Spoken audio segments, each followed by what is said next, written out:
Welcome to the Waterboys College Football Pregame Show, part of Washed Up Sports, powered by Better. How we doing this morning, buddy? Oh, it's another Saturday of college football, and I couldn't be more ready. Not gonna lie to you. It's gonna be weird for me to get some games in, to be able to sit down and watch some games today. It's my wife's birthday weekend. We're going out to an alpaca farm today, so that'll be a lot of fun. That sounds fun. It's actually my first weekend in a little while to be able to just sit and watch it from the comfort of my own home. Not in Baton Rouge, Louisiana. That's true. You guys aren't down there this week. But yeah, we got a lot of games today to get through, plus some storylines, what is happening in the world of college football. Storylines that even include something that happened late last night, as things got weird in a game that should have been a blowout, normally would be. But Mike Gundy's involved, so lately that means nothing good. Before we get into that, really quick, we are excited to announce that we are partnered with our friends at Better. That's right. Let me put you on to something real quick. Most apps, when it comes to doing fantasy sports wagering, they are an absolute pain in the butt. Too many menus, too much scrolling, and you're stuck waiting forever to see if your play hits. That's where Better is different. It's the first real micro play app. So instead of waiting for the whole game, you can play, just on every drive, every pitch, every moment. You've got it all there.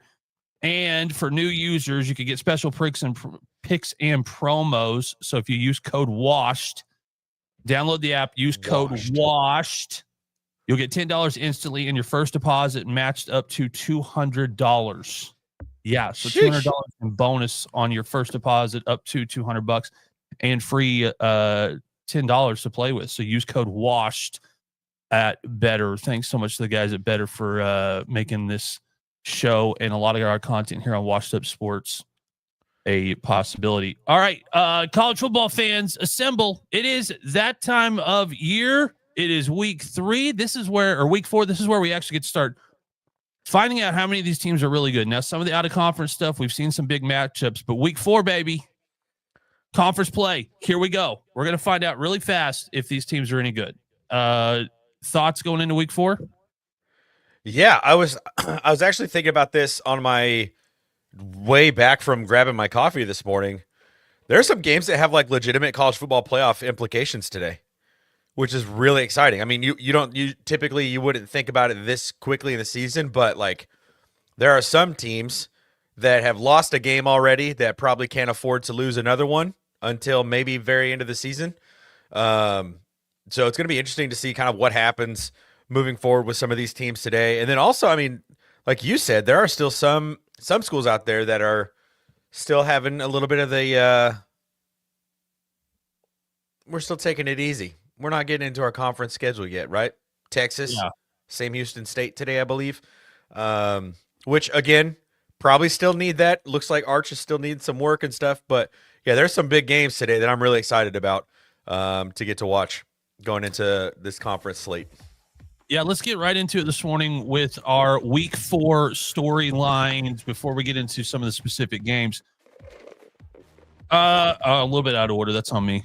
Carson Beck, Heisman moment, taking on Florida. This is a perfect opportunity, I think, for Carson Beck to show that he is in Heisman contention.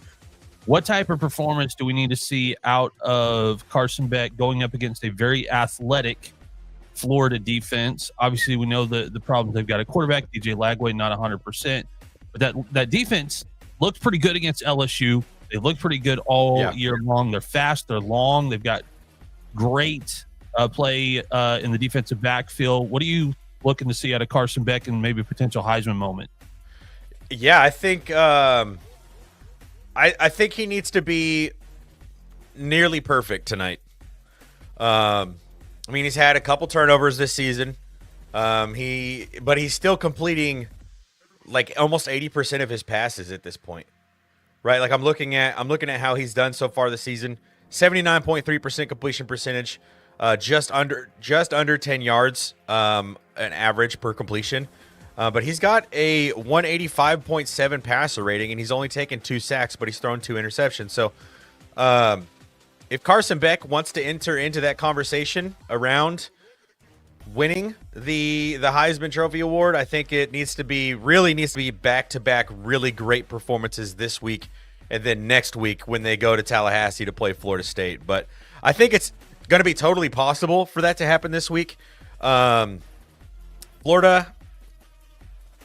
DJ Lagway is going to give you lots of chances on offense to go score touchdowns. Like he has turned the ball over like crazy.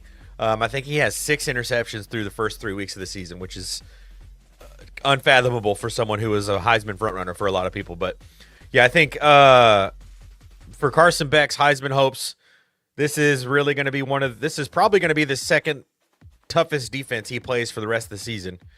And it'll be a really good opportunity for him to come out here and say, hey, I want to win the Heisman this year. Here's my moment. I'm doing it.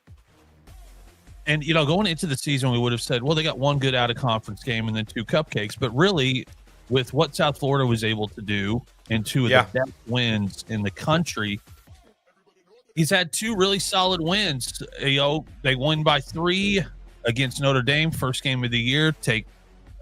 We have to look at that as it was at the time. That seemed like a giant win. We didn't know that Notre Dame was still going to be winless in this season.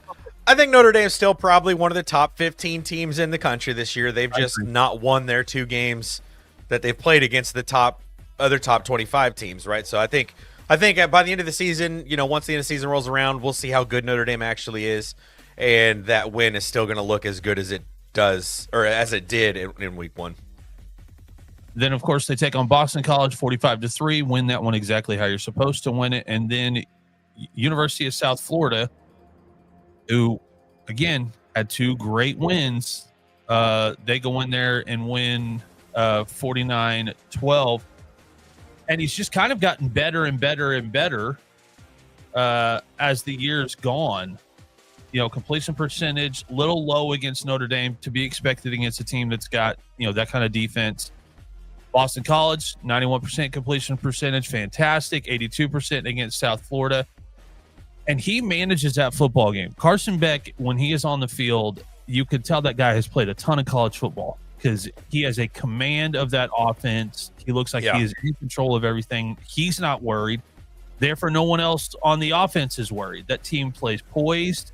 They play fast, but he's not trying to do too much. Does he throw some interceptions? Yeah. Unfortunately, this year, any good quarterback is going to throw interceptions in college football. I guess we're just in that era. I think defenses are getting too fast and too good for quarterbacks to go out there and not throw interceptions. And at the same time, I think quarterbacks are trying to do a little bit more than they used to when they're throwing the ball. So I don't know. It is interesting. There has been a lot of interceptions thrown this season from pretty much every single quarterback. All right, other storylines. This one is probably one of the biggest. All right, Arch Manning, time to prove it. Now, there's 2 things behind this. This is another cupcake team. Not get it twisted here. Texas is playing Sam Houston. They suck, okay? We call it like it is here. Not a good football team. Neither is UTEP, though. So this is week 2 for Arch to show that he is that dude. Now, we put out some content where I really ripped into Texas and said that I felt like something's wrong with Arch, that maybe he's hurt. There's some videos that came out that would lead one to believe that may be the case.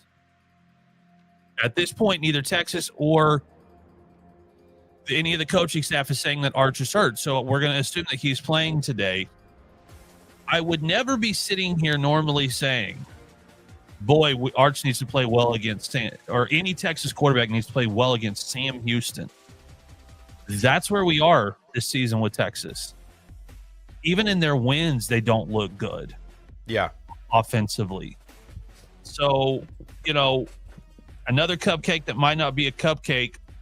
What are you looking to see out of Arch today? I need to see something better than a 44% completion percentage. Because that's what he threw. That's what he threw against UTEP last week. What are we doing? Yeah, and they haven't they lost to the Buckeyes, and then they beat San Jose State 38-7, should have been a way worse butt kicking. Yep. And then last week, UTEP, they won by 17. Like this is gonna sound ridiculous, but now that we are sponsored by Better, I think this is a fair thing to say. I need Arch to make sure that the Longhorns cover. Yeah. Like when you're playing these teams, you need to cover. You are what are they favored by? 39.5 points today. So if the Texas Longhorns don't win by 40 points or more today against Sam Houston, I'm going to have serious concerns going into the SEC conference play, because starting next week, they go to Florida, and then they've got the Red River shootout rivalry, whatever you want to call it, and then they got Kentucky, Mississippi State. Like they're going into their conference play starting next week, and if Arch Manning is not where we think he should be right now at the end of today, it's going to be not a fun watch for the next 2.5 months for Longhorns fans. I'm sorry. Yeah, I mean, if Arch thinks that, and I don't mean this to sound as anything, against Ohio State, but Ohio State playing Texas, Ohio State doesn't have quite the same chip that Brent Venables and Oklahoma carry into the Red River game. No. With a defense that's just as talented, with a defensive coordinator that is just as accomplished as what Ohio State has. If you think Ohio State punched you in the mouth, Arch, the Oklahoma, that pass rushing core, which is unbelievable, they are going to be out for blood. Yeah. Like, you're right. Ohio State had no reason. They had nothing.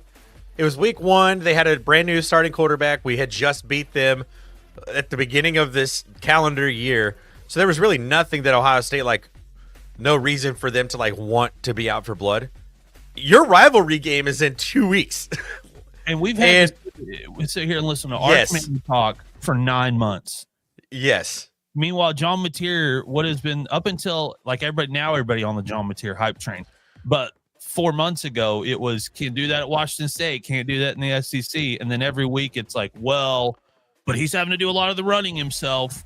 They better figure this out. Oh, well, he forces it in tight windows. Meanwhile, Texas fans are like, well, just give the guy. Could you just give the guy a couple more games? Let's hold it. So Mateer doesn't seem like a guy that needs any extra bulletin board material. He seems like a guy that could get himself up to play ball pretty easily. But if for that game, any extra little juice will happen. Arch needs to come out today, and within the first 3 series, we need to be going, okay, this is working. And if not, Sark, rather than let that guy just struggle through a game, pull him for a quarter and sit him down. And people say, oh, that's wild. Oh, that's crazy. I watched Riley do it at Oklahoma. Yeah. With Rattler. Yep. Sit him down and go, hey, bud, you're going to take a quarter off. You're saying it's not clicking. We'll let Caleb take a quarter, and you need to slow yourself down. Yeah. But he has looked so overwhelmed every single week. Yeah. Or Sark could just be honest and tell us if Arch is hurt or not. Yeah, I mean, and we took a lot of, I would say, unnecessary shots on social media for me putting out. First of all, I make it fully clear. I probably, that video was maybe asking for a little bit. I called Sark a POS. Yeah. So, and I have no problems with that, but it did make Texas fans. But one of the comments in there was, he's a pro now, dude. You got to play through pain. And I was like, there's a whole bunch of NFL guys right now that are sitting. Joe Burrow has turf toe. Yeah, Jaden Daniels not playing. These guys aren't playing hurt. Why should Arch play hurt? Is somebody gave him $5 million? Come on. Yeah, he's a 21-year-old college kid who has a long NFL career ahead of him, potentially, if he gets things figured out. And yeah, I just don't think if he is hurt, they need to not have him in there, because we're going into week 4 right now, and he hasn't even thrown for 600 yards yet. and he's played 2 patsies back-to-back after playing Ohio State. And here's what's crazy. He didn't look any better or worse, really, from Ohio State to UTEP. Yeah, he hasn't shown a single ounce of improvement from week 1 to week 3. But he didn't look any better either. That's what's wild to me. And that's why I'm like not holding my breath for Arch to come out and throw for 450 yards against Sam Houston today, which is exactly what he should do. But I'm not holding my breath for that because I have not seen any single bit of improvement over the last two weeks against teams that he absolutely should be using for games where he can improve. You know who has? Julian Sayin. Yes. He is 9 for 9 right now on passes that are over 20-plus yards, or 20-plus yards, and he is thrown for like 360-something yards off of those passes and like 4 touchdowns. Some like crazy statistic. Well, and he is 2 years younger than Arch Manning. Here's another wild one. You know who's had a better season so far than Arch Manning? Jackson Arnold, who cannot throw the ball downfield very well. Now, when he does, he completes about 50% of them. The Auburn podcast that invited me on that thought better of it after we put some content out, thought maybe we don't want to go toe to toe with this guy. That's fine. Jackson Arnold and Arch Manning right now are the same player. They're both more comfortable getting it done with their feet. And that's what I do not understand.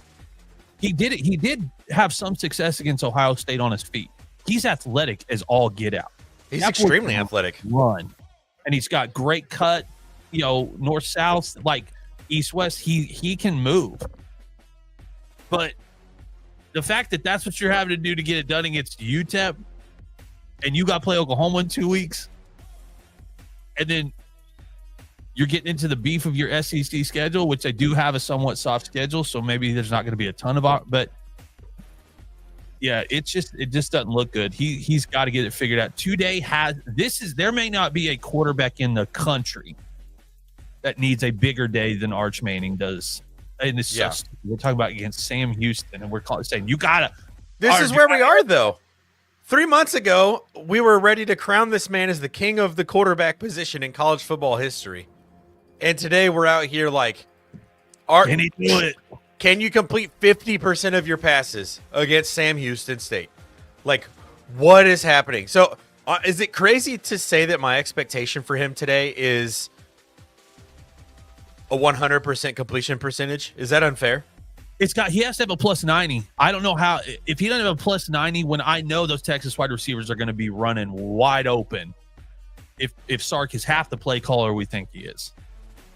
So he needs to throw 90% completion for give me 320 and 4 touchdowns, no interceptions. That should be so doable against a team. And he's also the Longhorns' leading rusher. So give me another 35 to 40 on the ground.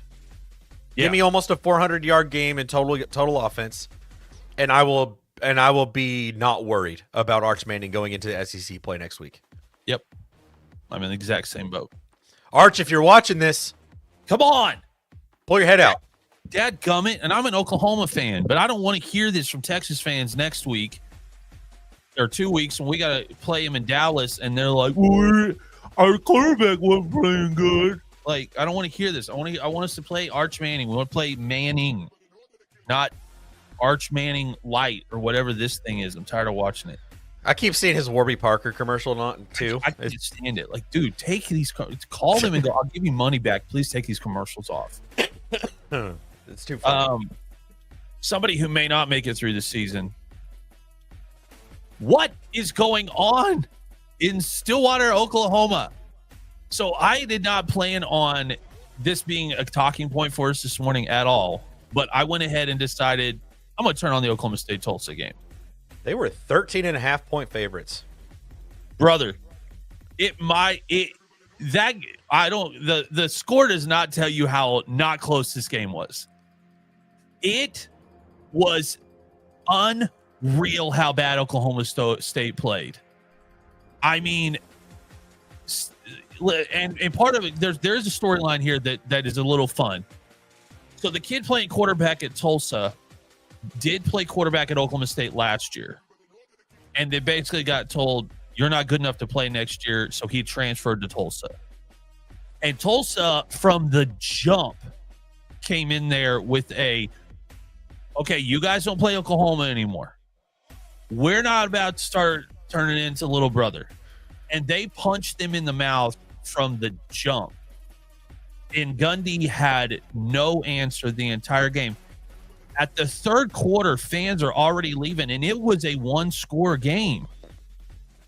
That's crazy. I mean, it was maybe one of the most embarrassing things I have seen happen to a Mike Gundy coach Oklahoma State team in my lifetime, especially coming off of the sound clip that you put out about Oregon last week about the NIL discrepancy.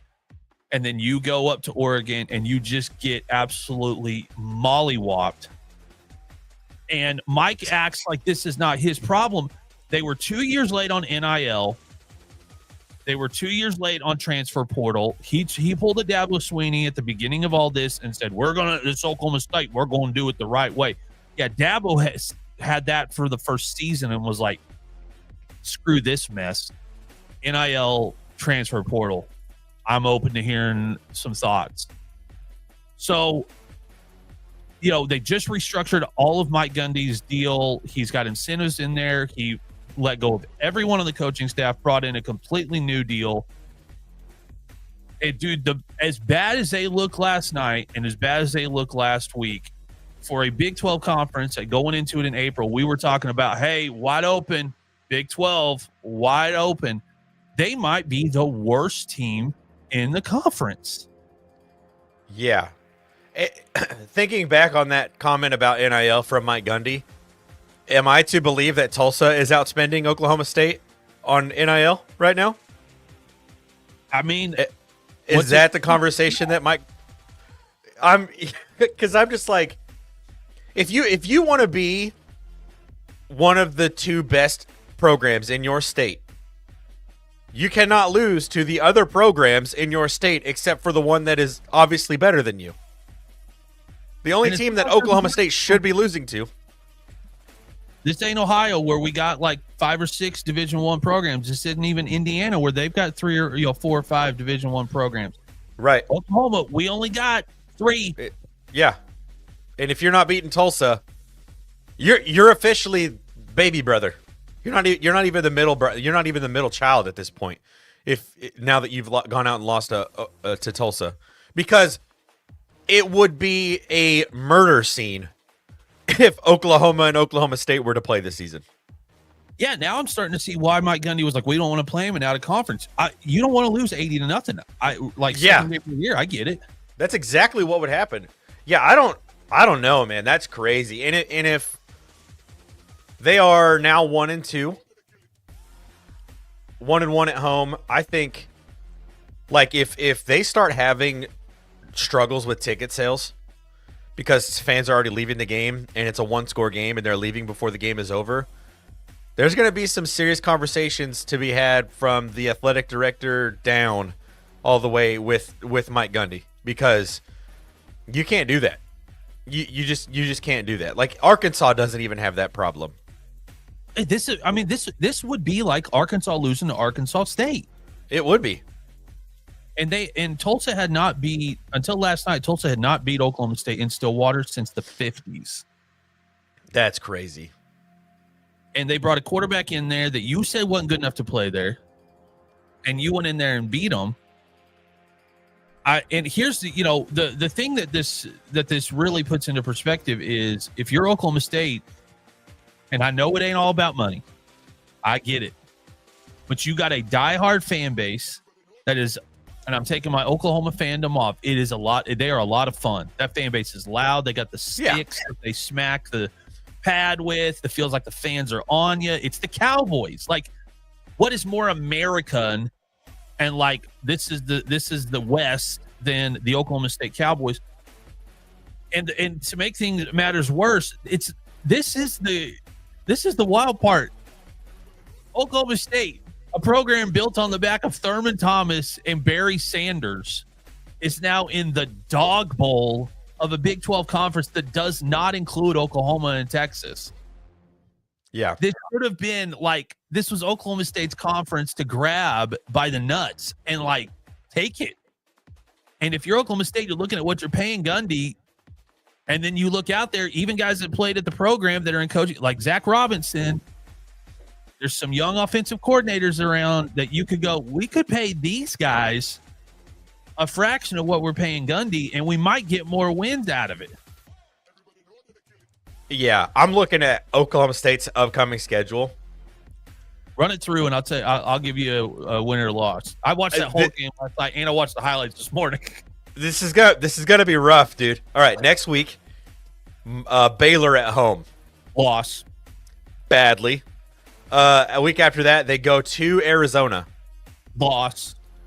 That might be one of the games that they could potentially pull the win out, right? If it was at home, I'd give it an absolutely. Yeah. I think they can win that game.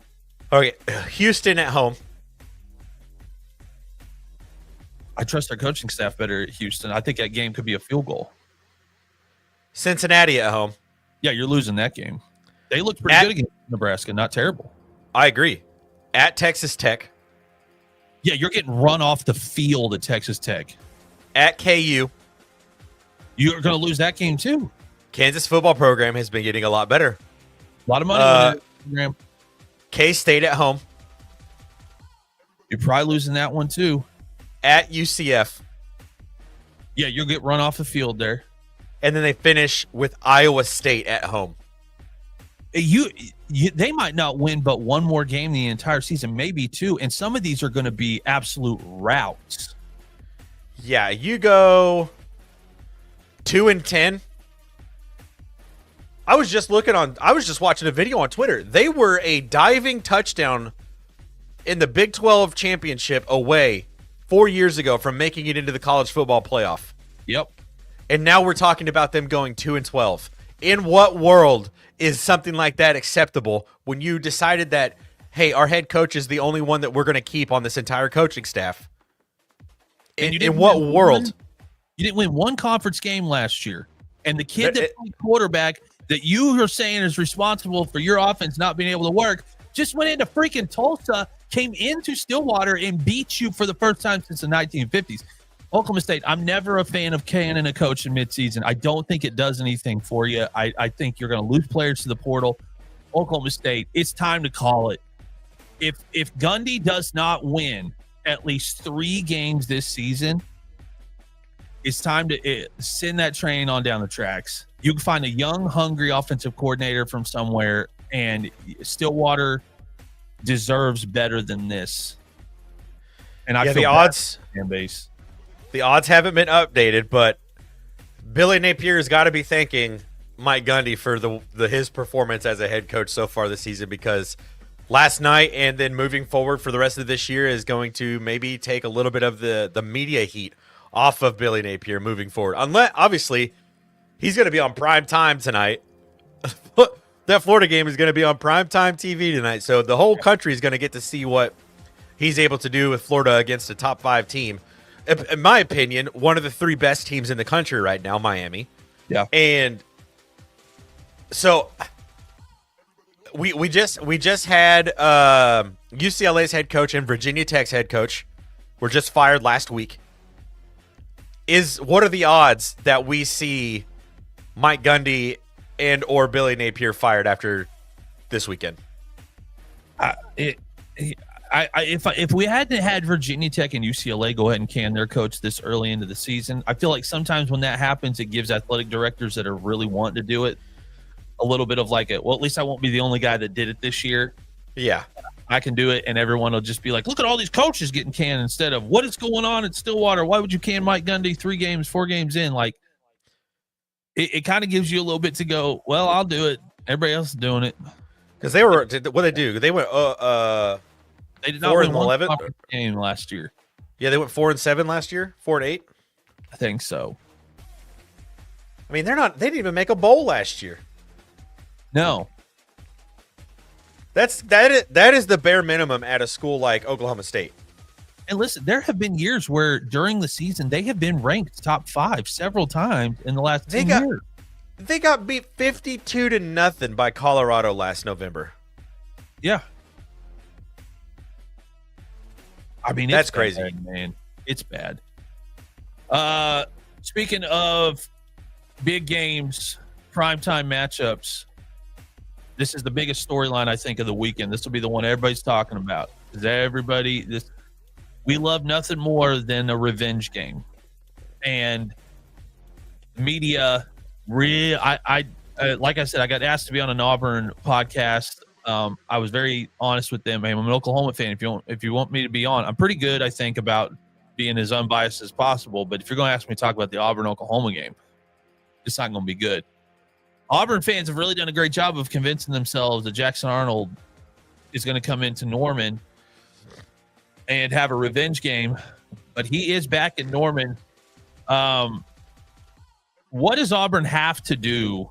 Specifically, what is Jackson Arnold going to have to do against an OU defense that has shown they can make quarterbacks with a lot of buzz look pretty mediocre pretty quick and take away a lot of things that you like to do, like they did with Underwood in Michigan? Yeah. He has been completed almost 70% of his passes, which is not bad. That's really good for a college football quarterback. But he's only averaging 7.3 yards per completion for 4 touchdowns. A lot of checkdowns. Yeah, he's been sacked 6 times, which is not a good thing when you're going into playing this Oklahoma defense, especially when this Oklahoma defense is coached by a head coach who probably knows Jackson Arnold better than his own coaches do down there at Auburn. That's a good point. Yep. So I'm thinking about this game. Like, of course, there's the revenge factor for Jackson Arnold going back to OU, but there's also the revenge factor for Brent Venables, who wants to make sure that everyone knows that it is clear that he made the right decision in the quarterback that he chose to be his quarterback for this season. So I would expect that Oklahoma defense to come out with another really solid game plan. And the thing is Jackson Arnold isn't necessarily a pass-first quarterback. Like, he can throw the football. Sometimes it doesn't work out in his favor. Sometimes it does work out in his. It's one of those things where it's like, oh, okay, that was a good pass. Oh, that one was not a good pass. But he's got 192 yards on the ground so far this season and 4 touchdowns. So I think with the way that Oklahoma's defense plays, in the run game specifically, that OU defense is phenomenal in the run game. But the only difference is you're running a +1 run game when you are running your quarterback on designed runs, meaning that you don't have to worry about the quarterback handing the ball off, and that just now that's 10 on 11. When you're running your quarterback, and this is why players like Tim Tebow, Cam Newton, Johnny Manziel, like all of the Justin Fields, like all of those running quarterbacks that can run really well are so successful, because when you play that +1 run game, you're playing 11 on 11 at that point and not 10 on 11 because the quarterback's just handing the ball off. So Auburn's going to be able to get their running back out and blocking for Jackson Arnold when he decides to take off. But the thing is like I said, this Oklahoma run defense is so spectacular this year. That was the one thing in the 2 games that I've sat down and watched fully every game, every play of. Oklahoma's run defense is one of the most impressive run defenses in the entirety of college football. And so you mix that in with Brent Venables being able to coach against his former quarterback. Like it's going to be a really tough out for Jackson Arnold today. And especially because the game is in Norman, Oklahoma. That fan base is going to eat him alive. Badly. Yeah, I mean, I don't know. You would know better than me. Yeah, here's the deal. He knows it too. He's been in there where he's been sitting on the sidelines when the other offense has been on the field and heard how loud that place can get. Yeah, and we're talking about, I mean, we're not talking about the same Oklahoma from the past couple of years when, like, even when Jackson Arnold was there last year. Which, Like, by this the way, is I am so tired of hearing that from Auburn fans this week. Well, we beat them last year. yeah. This ain't the same OU. This is a 3-0 OU with an absolute dog at quarterback and a defense that is coached by a head coach who really only has to worry about calling the defense on Saturdays now. He doesn't have to worry about the rest of the – I mean, obviously he's got game day operations and things like that, but he doesn't have to worry about the offense because he's got a brilliant mind at offense coordinator, one of the young, up-and-coming brilliant minds coaching that offense.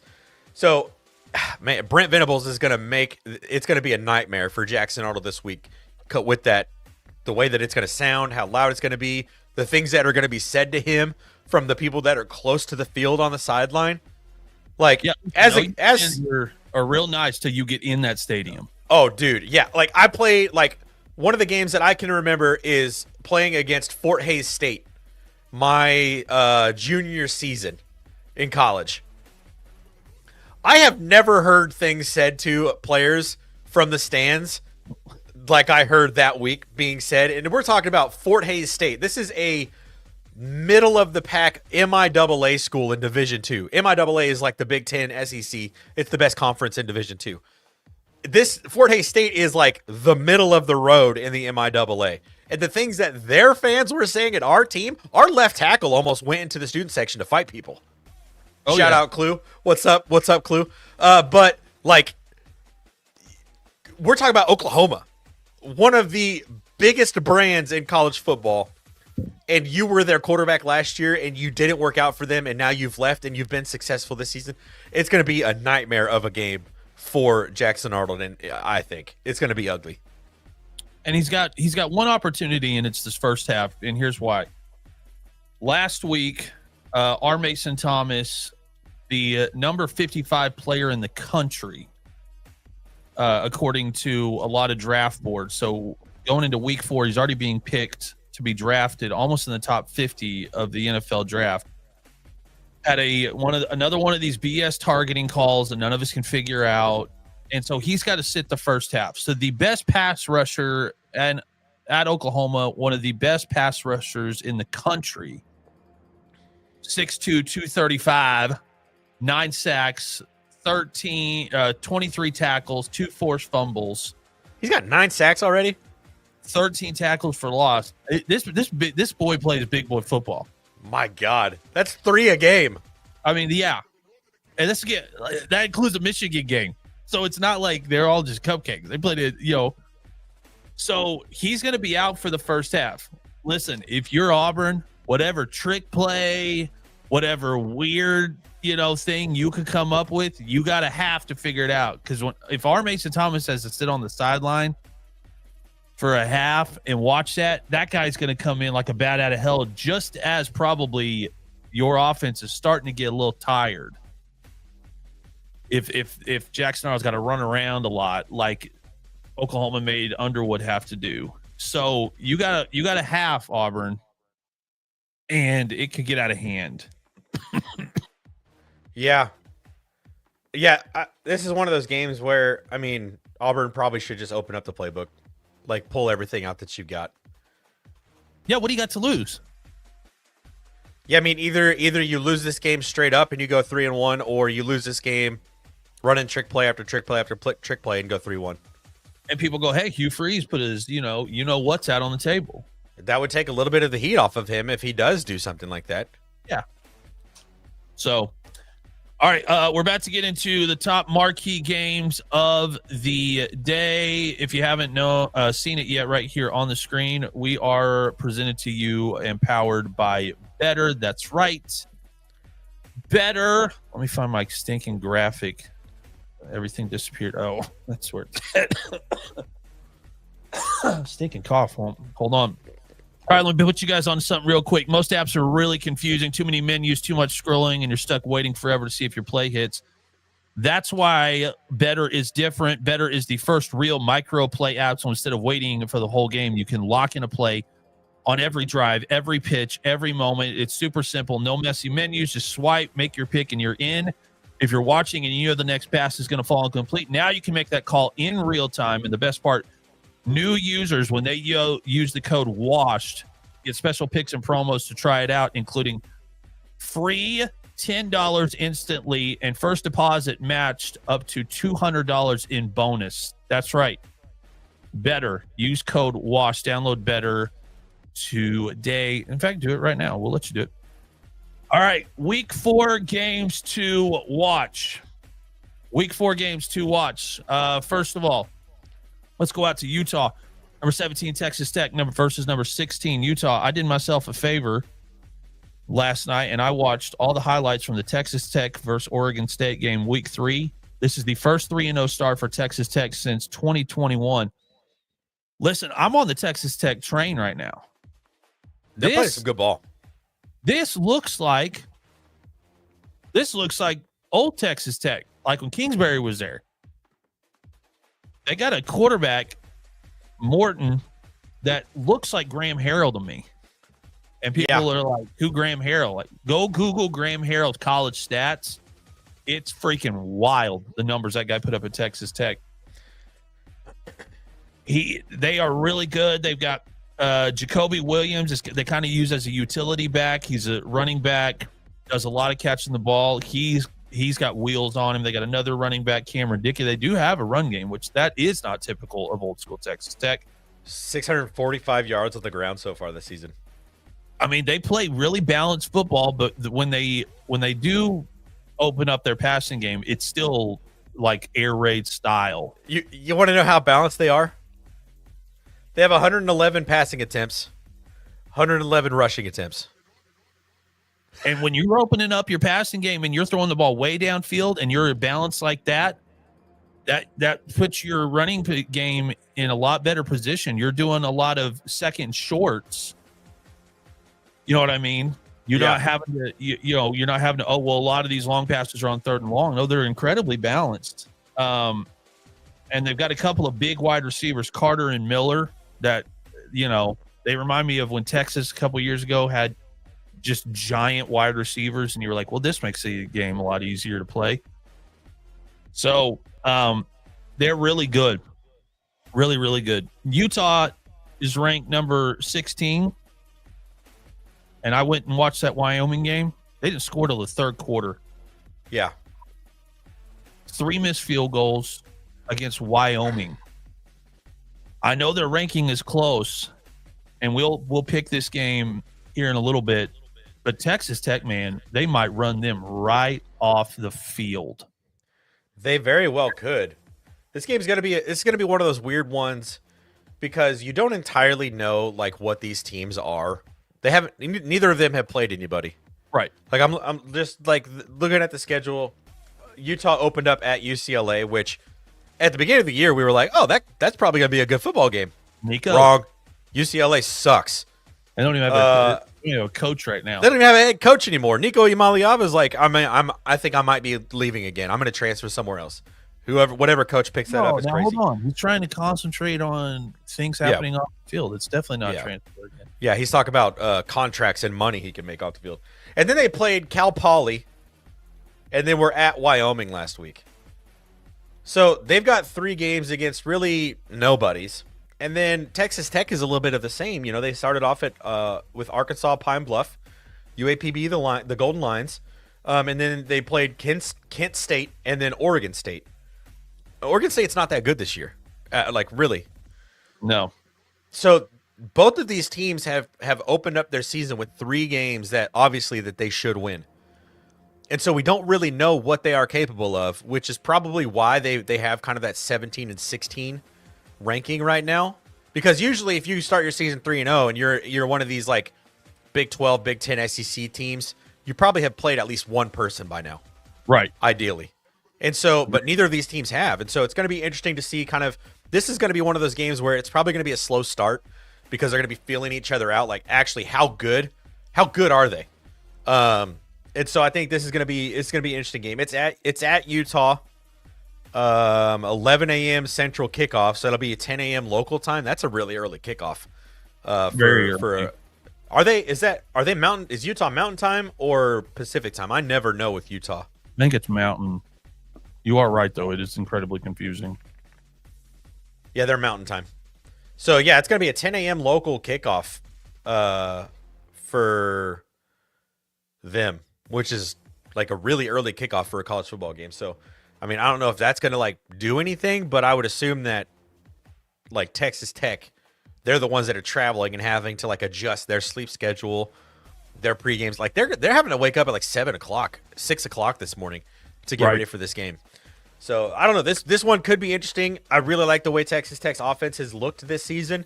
I was looking at this game when I was going to make my picks, and I'm like, why is Utah favored by so much? Why is Utah predicted to win on the matchup predictor on ESPN's website by like 30 percentage points? Some of those things are kind of shocking to me, but again, like Utah has been playing some good football too. But yeah, this one's one of the harder games of the week because you just don't know. You just don't. Auburn, Oklahoma, number one game this afternoon.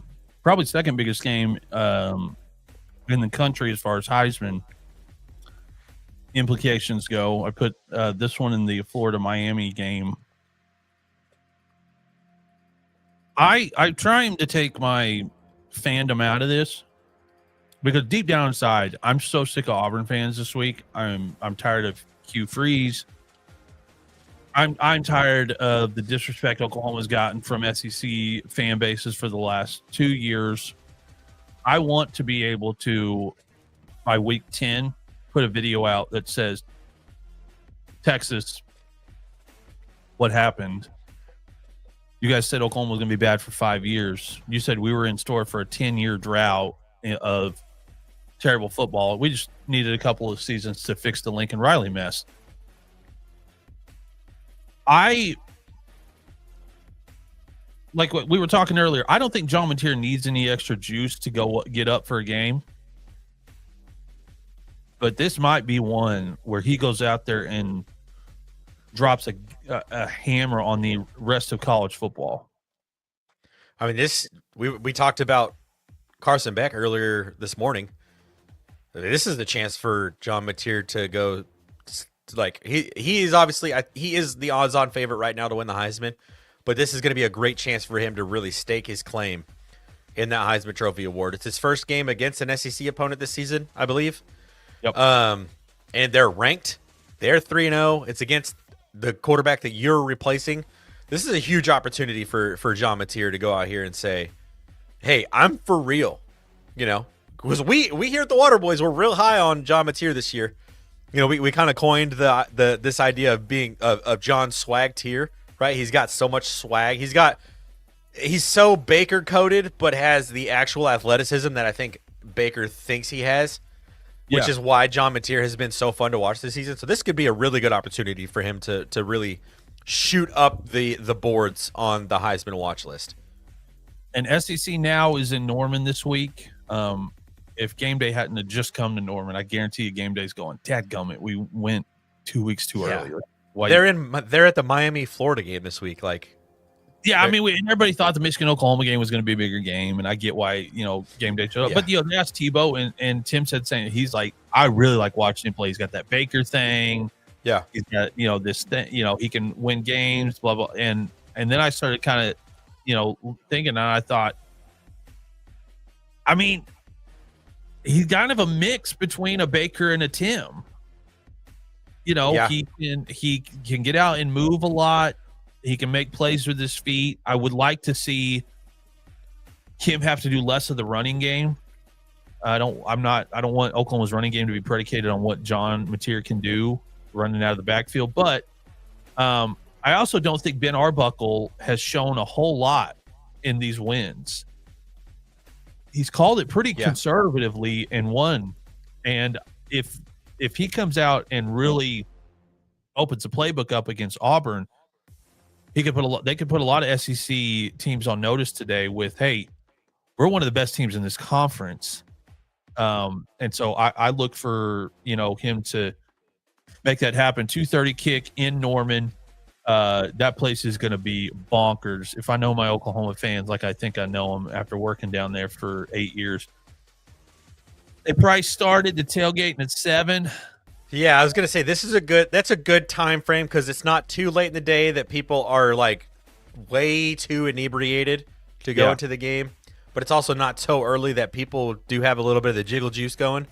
Yep. So it's gonna be a wild ruckus crowd. Yeah, so 2:30 kick in Norman should be an absolute fun one. That one right here that I'm really interested in, number 21 Michigan versus Nebraska. First of all, Michigan shouldn't be ranked in the top 25. I don't see it. I don't. We keep talking about how they don't have their coach. It's not getting it done or whatever. But they are playing Nebraska. He's not even coaching this week. He's suspended right now. Which of all the games to pick out? Because they got to pick what games he's going to sit. This is a bad idea. He's still out this week, right? You might be right. Let me look. By the way, there is a rumor floating around. Mike McDaniel just got fired. I cannot confirm that is either if that's true or not. But I did get a text from Freddie that just said, "I think Mike McDaniel just got fired." We don't do NFL, but that would track. He's out this week. Not good. It's in Lincoln, 2:30 kick. This is a big game for Dylan Raiola. Time to find out, are you just a Patrick Mahomes clone, or can you really play football? And you've got a good top 25 opponent to, for everybody to find out against. Nebraska's defense has looked great. They brought the black shirts back with a vengeance. The team plays fast on defense. They hit hard. And I'm a Matt Rule guy.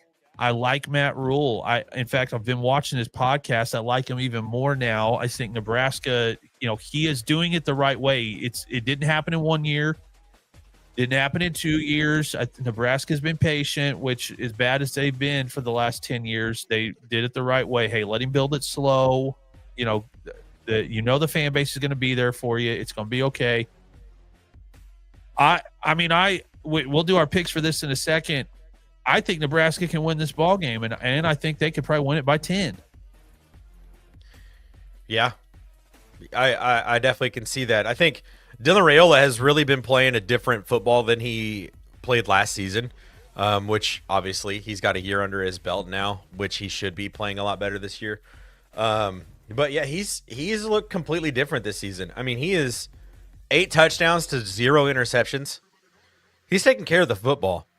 And the thing about that Michigan defense and that Michigan team is they have been very opportunistic. Yeah. When the other team turns the ball over, Michigan usually takes advantage of that. Whether it's getting a field goal or getting a touchdown, they typically are going to score off of turnovers. They're going in here and they're playing a guy that's not turning the ball over. He's completing 77% of his passes. 8 touchdowns, no interceptions. He's only taken 3 sacks this year. He's been playing some really, really good football, and it's not just against these really low level schools.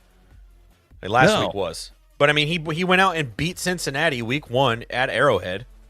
And then they played Akron, which is obviously not a very good team. And then Houston Christian last week. I didn't even know that there was a Houston Christian that existed. I didn't either. But the thing is that Akron and that Houston Christian game, they dominated like you're supposed to. Yeah.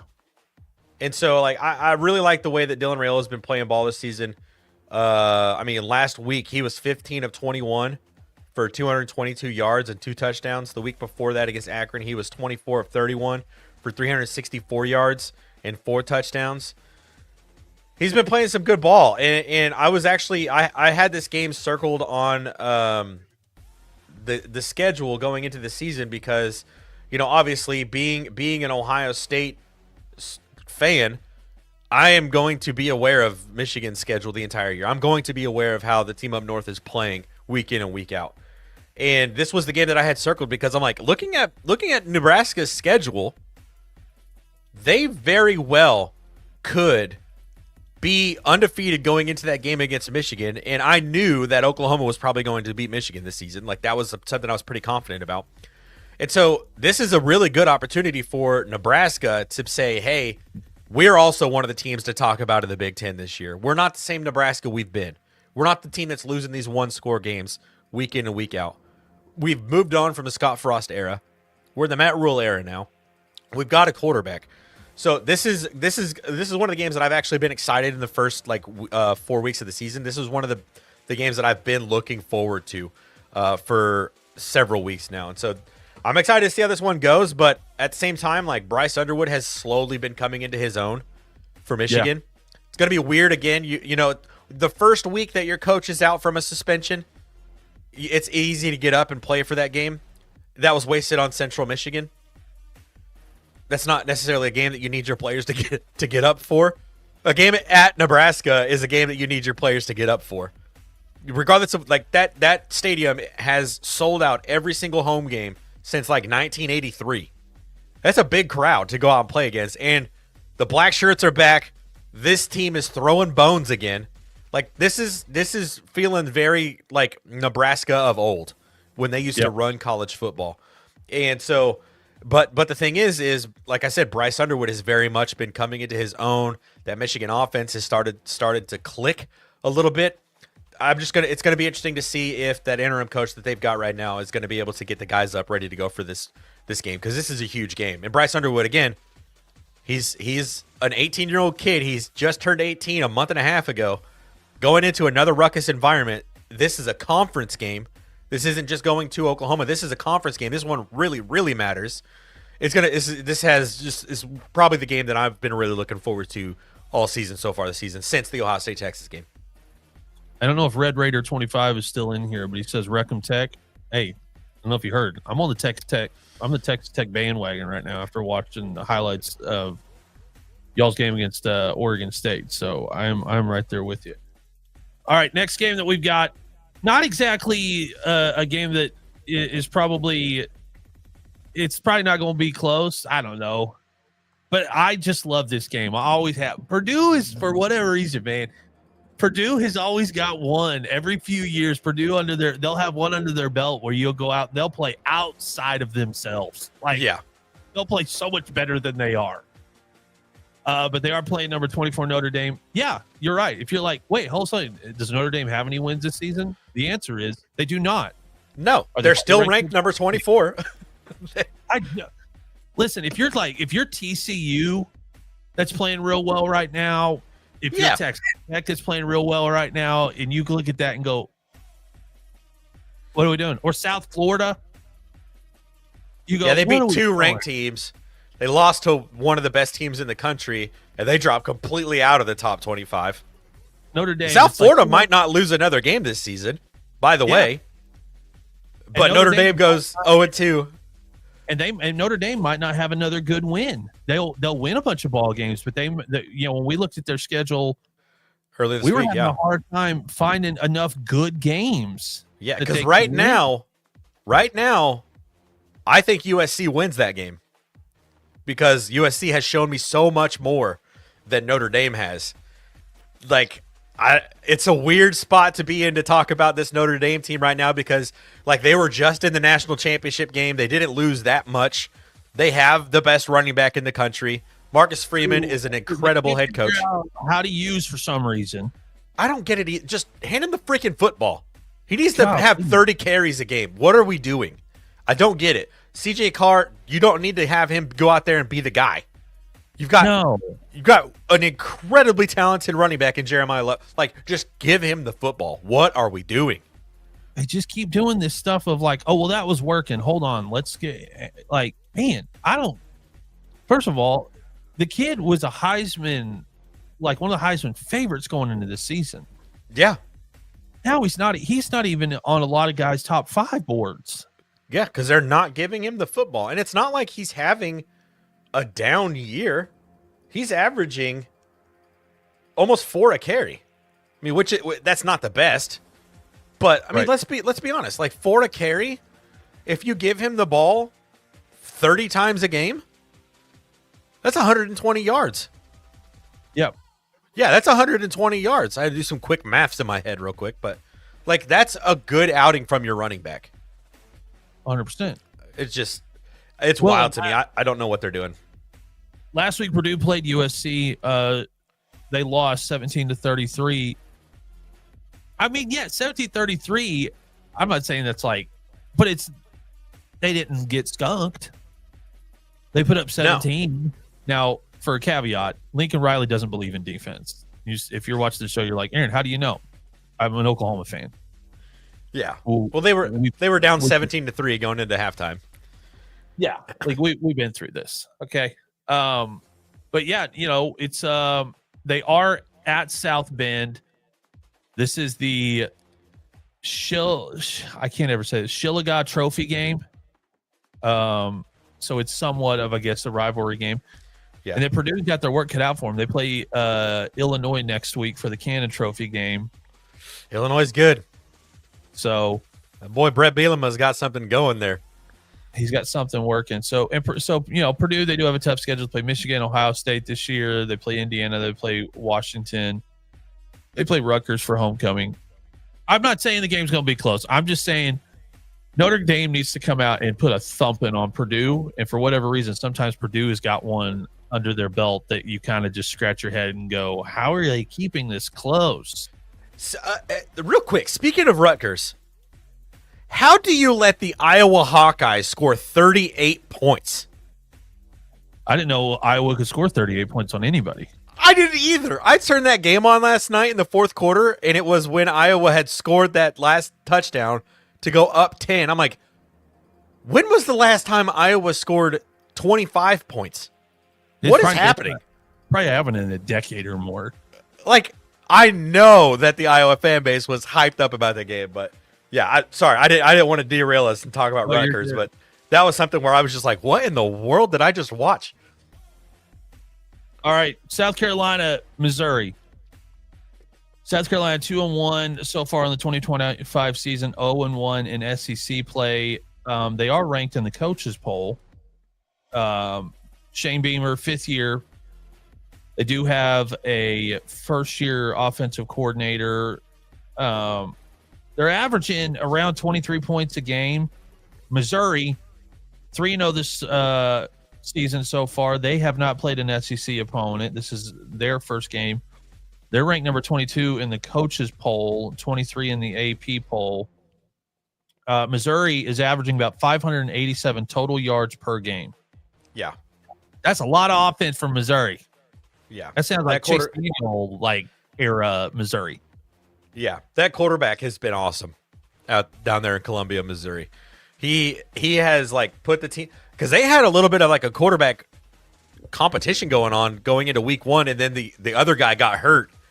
Yeah. And this, I don't even know how to say Prebula. I don't even know how to pronounce the last name. Just watching some of the highlights and stuff, this kid is how in the world did they have a controversy at quarterback after watching this guy play? He's been incredible this season. Well, and I will say that, his best thing that has happened is Ahmad Hardy. They are averaging about 300 rushing yards per game. 8 yards a carry.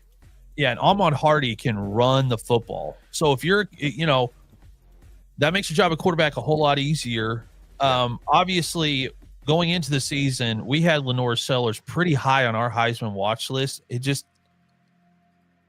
he was forced out of a game with a head injury. He's played solid football, but not what I thought was going to happen coming into the season.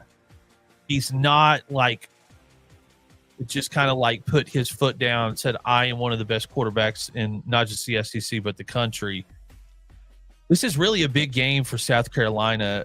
And the problem is they're getting Missouri on one of their best offensive production years in the last few seasons with a very balanced running and passing attack. I don't know, man. I mean, we're not going to pick this one just a second, but and Missouri fan base kind of annoys me. I don't know if you they're kind of annoying. I live here. My father-in-law and mother-in-law both attended Mizzou. The Missouri Tiger blood runs thick in Kansas City. So it's it's crazy. And I've been in that stadium. I've been on that field. We used to, not to play. We used to do some run-throughs and stuff when we were traveling that direction. We would stop at Mizzou and eat and do a walkthrough and stuff on their field and stuff. It's a sweet stadium. They've added on to it. They've made some updates and stuff to it.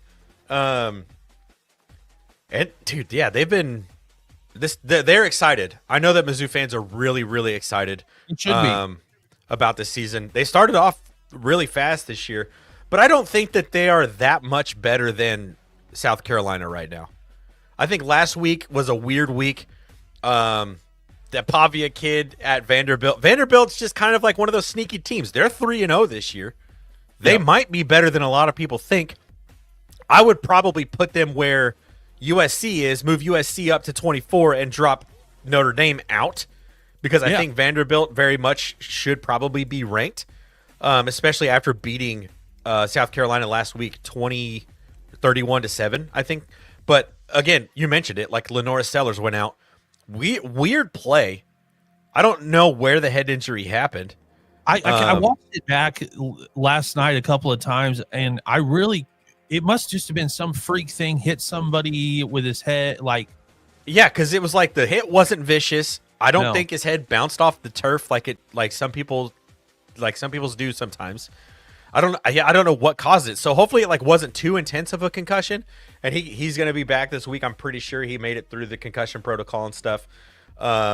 So I mean, this game feels like a lot closer than 9.5. I mean, the spread, they opened at 11.5, but it feels a lot closer than 9.5. And Shane Beamer's going to come out and he's going to be like, last week was not what we're about. What? No, it wasn't. I mean, and watching that SEC show on Netflix this year really made me have a lot more respect for Shane Beamer going into this season. And so I would expect him to have the team up and ready to go. Big conference game. I mean, you lose this game, you're going to be 0-2 in conference play for South Carolina. I don't think Shane Beamer is going to allow his team to do that. So this game going in, I think it's going to be a lot closer than I think that Vegas is saying that it is. And this could be an interesting year for Beamer, because if I'm Virginia Tech, I am very true. The checkbook and saying, what do we have to do to get a Beamer back in Blacksburg? That's very true. What do we have to do? That's a sweet job, especially when those things show up and they don't have nothing to root for. And you grew up going to these games with your dad? There's a statue out in front of the stadium of your pops. Yeah, that would be Shane. Man, I don't know what the check would have to look like. Carolina. I don't want to say if you're a Carolina fan and you see this either now or on the playback or something. I like him in South Carolina. I think he fits the Gamecocks culture. I like it. But college football would be real fun if a Beamer was back at Virginia Tech, and it could be really fun. So, if South Carolina, you may have to pay him at the end of this season. Who knows? Biggest now for selfish reasons only. This is a game that I will have on the primary screen, so it'll be on the big TV by itself in the studio tonight. This game right here, Illinois, Indiana. Google me. I hate Kirk Cignetti. Yeah, me too. With a passion that I can only describe as the only other college football coach I might hate worse is Steve Sarkisian at Texas. Yeah. I want Illinois to romp the live and piss out of them, but I don't know if they can. I mean, Luke Altmaier is awesome. That guy's a dude, man. He's awesome. He's awesome. And I know it didn't work out for Brett Bielema at Arkansas. But I think most Razorback fans would tell you that there's a little bit of a soft spot for him in their heart. He's a football dude. He's a football dude. He kind of was very Arkansas coded. Not as much as Sam Pittman. I'll go ahead and say that right now. Sam Pittman is Arkansas through and through. Yeah. But just knowing how Brett Bielema was as a head coach, in his time at the University of Arkansas, how much I despise Kurt Cignetti. All of these things going into this game, I'm just man, I really hope Illinois goes out and just does the thing today. That would be awesome. It's at Indiana, right? Yep. Yeah, they're playing this game in Bloomington. This is going to be a really fun football game, and I mean, Indiana's favored. but it looks like 64% of the public is picking Illinois to win this game. This is going to be one of those interesting football games where it's like, what's going on in the Big Ten? Like, who is – because you've got Ohio State, Oregon, Michigan. USC has – they've started 3-0. They look really good. Jade Mayaba looks awesome. Yep. But then you've also got this Illinois-Indiana thing going. And depending on what happens in Nebraska today, Big Ten looks like they're out for blood this season. It could be a lot of fun for another 2 weeks. The Big Ten ranking could look really fun. Could look really weird. And it's going to be weird. Like, I don't know what's going to happen at the end of the season because not everybody plays everybody anymore because there's so many teams in the conference now. So, like, what happens if there's 3 teams that finish undefeated? What do you do? Who gets left out of the Big Ten championship game because now they play best on best? But I really think that Illinois has a chance to be in that conversation. I don't think Indiana is good. No. Let me take that back. I don't think Indiana is as good as their ranking says they are. I think Indiana is still a good football team, probably one of the 35 best football teams in the country. I don't think that they're the 19th best team in the country, and I think Illinois is going to make that obvious today. Now, they're both putting up a lot of points right now. Illinois averaging 57.5 a game. Indiana averaging 52. They're both putting up a lot of yards, 430 yards per game for Illinois, 560 yards. Total offense at Indiana. They've got a running back, Lee Beebe Jr., which is one of their rushing leaders. They really, really like him.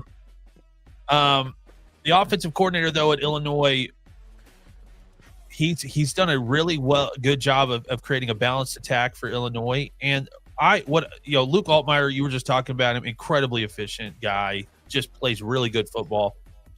And Illinois, man, look, it's a basketball school. Expectations are low. Indiana, basketball school. Expectations are supposed to be low. But of the two of them, Illinois does have some college football pedigree. They've had some good players at Illinois and, way on the way backs. But Illinois is for all intents and purposes, Illinois is a football state. They love college basketball, but like as a kid that knows, when the Bulls were ripping off championships in Chicago, everybody was still like, but yeah, can the Bears, can we get the Bears going? So, it could be a fun thing if Illinois gets really good. And I'm with you. I love Brett Bielema so much. He's got that Matt Rule thing for me. He's just like this football guy. He's lovable. He's fun. And I want him to be really good. Oh, shout out to the wife. What's up, babe? Shout out to the wife. Trying to figure out what she's saying no to about get the Bears going, maybe. Oh, she knows the Bears are not going to get going. We're going to get throttled this Sunday with the Cowboys. Let's not talk about it. I don't want to hear. I don't want to talk about it. All right. Biggest game with Heisman implications, in my opinion, outside of the Oklahoma Auburn game. Florida, Miami. Billy Napier. What happened? I mean, Lagway was so high on our board. I know he's not healthy, but my gosh, Florida, 0-1 already, 1-2 so far. This is Napier's 4th year, and the one thing, even you being a Big Ten guy, the one thing the SEC has a reputation for is they will pull a trigger on a good coach and let him go. Yeah. The schools in the SEC, specifically the Floridas, the LSUs, the Alabamas, the Auburns, they don't have time. No, 4 years. 4 years is a long time. Now, obviously, Florida, when he took it over, was not in a good spot. No. And he's a good football coach. I do think he is a good football coach. This is his 2nd year with his offensive coordinator, 2nd year with his defensive coordinator. They're averaging about 27 points per game, roughly 403 yards, passing for about 236, rushing for about 166. The problem has been that they have trouble scoring in the red zone. But Their defense only gives up 12, almost 13 points per game. And they've played some high-powered offenses. They played LSU. You know, they've played some teams that can really, really put up points. Florida really needs a good game, or there are going to be some serious talks about. My gosh, so high on DJ Lagway going into the year, and I think he's a good kid. I think I like him. It's just bad, and they've got to win. The problem is, wife just said it. Billy Napier and Mike Gundy in the same position right now. Mike Gundy needed a win last night. Billy Napier, if they can go out and keep this close and we can get into the last few minutes of the fourth quarter and you need a field goal and you can somehow pull off a big upset, that seat gets cool real quick. But if you go out here and just get mollywopped again, this is going to be bad. And unfortunately, they are playing what I think I can make a legitimate case for being either the second or third best team in the country.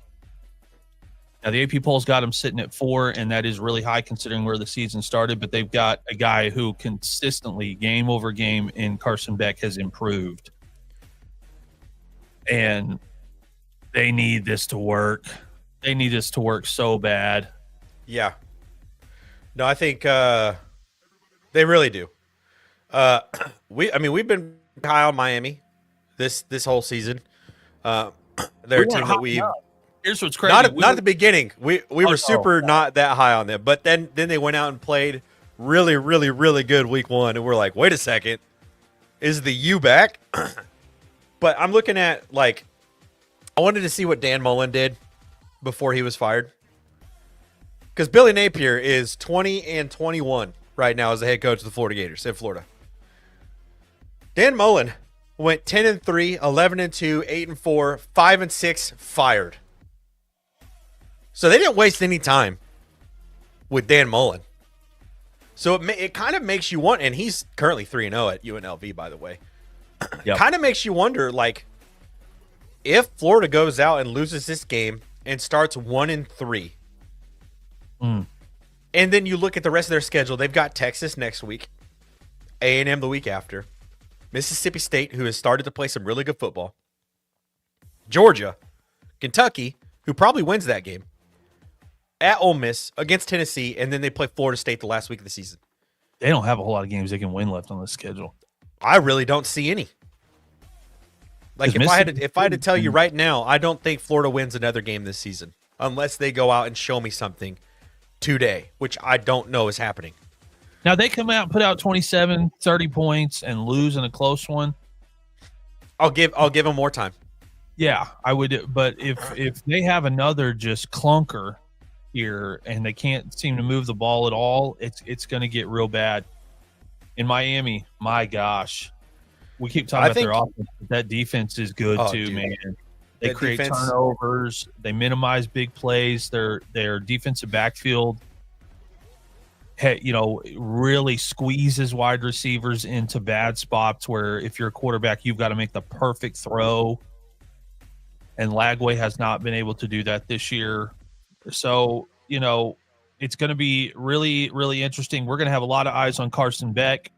This is a game where he can really say, hey, I know that as far as the SEC goes, everybody's talking about Garrett Nussmeier. Look at my games. Look who I've played against. And look at the numbers I'm putting up. And this could really turn into a 3-man race for the Heisman Trophy as far as quarterbacks go, and not a 2-man race like it was 2 weeks ago where everyone was like, this is Mateer and Nussmeier. This really makes this a 3-way race in the quarterback position for the Heisman Trophy. 6:30 at Miami. Yeah. And listen, I'll give Miami fans credit. There's a swag at Miami. You got former players who are standing on the side. Michael Irvin's been at almost every game. How many calories do you think he burns in the span of a game? Dude, he sweats like a dog. Drenched in sweat. He is sometimes he reacts worse than the coaching staff and players combined to plays. Yeah, and he's on there. he's over there coaching wide receivers. I mean, he's having a lot of fun. So he's really enjoying himself. Be back, I'm glad for it. So that's the 6:30 kick. That's the late game that we're spotlighting, and it'll be on the main TV here in the studio because I'm excited for it. Man, I'm just sorry. I'm just thinking about this game. Like, that Florida defense is really good. They are really good. They gave Garrett Nussmeier 5 extra possessions. DJ Lagway gave Garrett Nussmeier 5 extra possessions last week, and LSU was only able to put up 20 points. I think they only scored on one of those turnovers. So maybe it was 2 of the turnovers. I can't remember. I'd have to go back and look. The Florida defense is going to play. And if DJ Lagway can at least just take care of the football, he's got to minimize. I think that this game is going to be really, really close because of how good Florida's defense is. But DJ Lagway's thrown 6 interceptions through the first 3 weeks of the season. That's terrible. And the problem is no indicator he's slowing down. You can't give Carson Beck any more possessions than he's already going to get. No, and also I've been talking about this the front 7 from Miami all season long. That Ruben Bain Jr. kid and that Mesidor kid, Akeem Mesidor, insanely good pass rushers. Yep. So they're going to make life hell on DJ Lagway. So, I mean, there's a chance that he throws another 3 interceptions tonight. And if he does that, if we get that version of DJ Lagway tonight, Miami wins this game by 30. Yeah, because if we get the DJ Lagway from last year, that was really protective of the football, completed a lot of his passes down the field, it's going to be a close football game. Question is, which DJ Lagway shows up? I don't know.